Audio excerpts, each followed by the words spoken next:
What is going on in Ireland is a travesty. Our government is the government of zero action with zero accountability. The problems of illegal immigration spanning Ireland and the UK have become increasingly urgent and a source of public concern. Amidst the increasing flow of migrants into both countries, the situation seems to be spiraling out of control, and many local communities are being affected. Famous Irish fighter Conor McGregor has also been in the spotlight, as he decided not to remain silent and brought the issue to the attention of world leaders by speaking at the White House during a meeting with Donald Trump. His statement was a resounding challenge to a political system that ignores pressing issues on the ground. McGregor, as a true patriot, could not stay away from what is happening in his native Ireland. He emphasized the fact that his government continues to turn a blind eye to illegal immigration, which leads to the destruction of rural areas.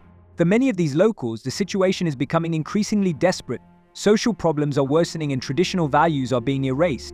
McGregor's speech sent a message to the world. Unless the Irish start fighting for their future, their homeland will soon be nothing but a memory.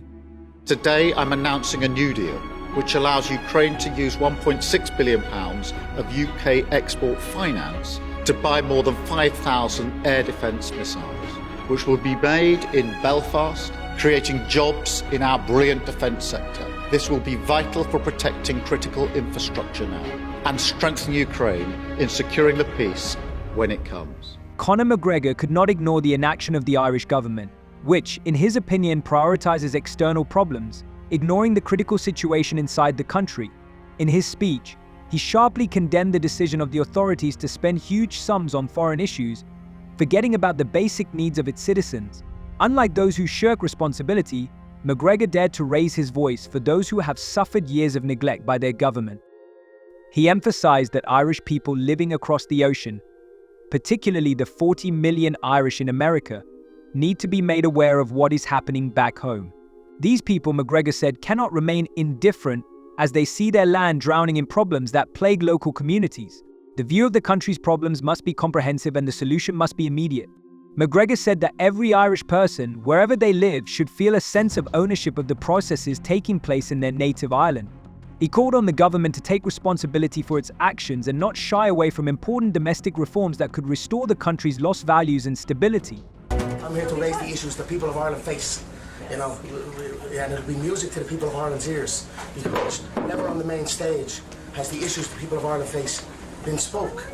Our government has long since abandoned the voices of the people of Ireland, and it's high time that America is made aware of what is going on in Ireland.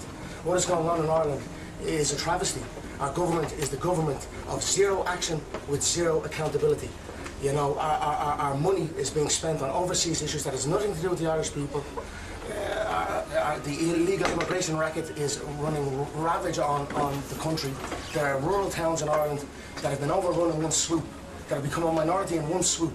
So issues need to be addressed, and the 40 million Irish Americans, as I said, need to hear this, because Conor McGregor has always felt a strong connection to Ireland, and his criticism of the government was not just a political stance, it was a personal call to action. He stated that he felt a deep sense of responsibility for the fate of his country and people. McGregor, beyond his athletic accomplishments, was always willing to advocate for justice and change, even if it required him to make difficult decisions. His words at the White House were not only an appeal to authority, but also the inner cry of a man who cannot stand by when his homeland is on the brink. He demanded that the government not only admit its mistakes but also take real steps to correct them. But McGregor believes that the government must not only listen but also act in the best interests of its citizens, rather than hiding its head in the sand in the face of difficult issues.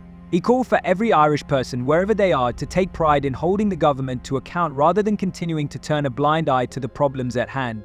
McGregor showed that politics should be everyone's business and that together they can change the fate of their country. Conor McGregor could not remain indifferent to how mass immigration is destroying the rural areas of Ireland. In his speech, he vehemently criticized the policies of the government, which he said ignores the local problems associated with the flow of illegal immigrants. McGregor pointed out that Irish people living in rural areas are left in an extremely vulnerable position when local resources are depleted and state aid goes to support illegal immigrants. He emphasized that these very communities, which have shaped the country's culture and traditions for centuries, now face a real threat to their stability. Illegal immigrants, according to McGregor, receive welfare benefits while natives are left without support.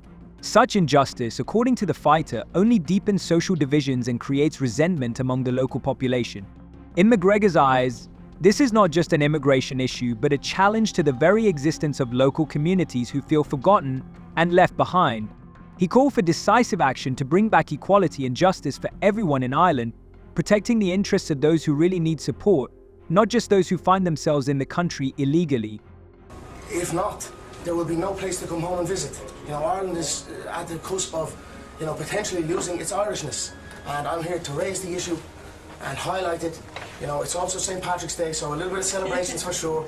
And, a little bit of learning and listening to Mr. President Trump, whose work ethic is inspiring. And all that does to me is highlight the lack of work on my side. So that's it. That's what I'm here for. Awesome. Thank you, Conor. Thank you, guys. All right, God bless. Bye, guys. We'll see you later. Conor McGregor did not hesitate to draw parallels between Ireland and the UK, criticizing immigration policies in both countries. He noted that against the backdrop of increased migration flows, locals in both nations feel forgotten and ignored. McGregor pointed out that British citizens, like the Irish, are facing growing problems related to deteriorating quality of life, social instability, and insufficient support from the government. The fighter emphasized that both countries must look at the needs of their permanent residents rather than continuing to support policies that make life difficult for local communities. In his opinion, governments have a responsibility to rethink their priorities and put the interests of their citizens at the center of attention.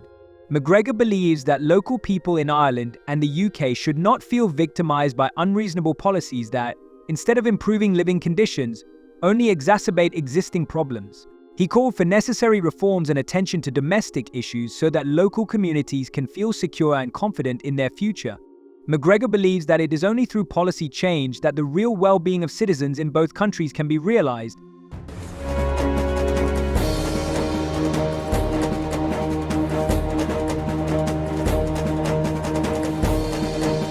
Not everyone appreciated the Irishman's comments, though. Ireland's Prime Minister writing St. Paddy's Day around the world as a day rooted in community, humanity, friendship and fellowship. Conor McGregor's remarks are wrong and do not reflect the spirit of St. Patrick's Day or the views of the people of Ireland. Conor McGregor did not limit himself to immigration issues. He also expressed serious concerns about the threat to free speech in the UK. In his speech, he sharply criticized politicians, including Labour Party leader Keir Starmer, for distorting important public issues and suppressing free voices. McGregor said that despite all the assurances of politicians, freedom of speech in the country is under threat and many citizens feel that their opinions are being ignored. He emphasized that everyone should be able to express their opinions without fear of reprisal or censorship. Using his platform, McGregor attempted to draw attention to this pressing issue by stating that the political elite manipulates issues of freedom and democracy in their favor. He noted that the voices of ordinary citizens often go unheeded despite politicians' promises to protect rights and freedoms. McGregor called on all those who value freedom of speech to oppose this trend and defend the right to free expression. He assures that only the fight for truth and openness can bring back to Great Britain the very freedom that has been so much talked about but which is now under threat.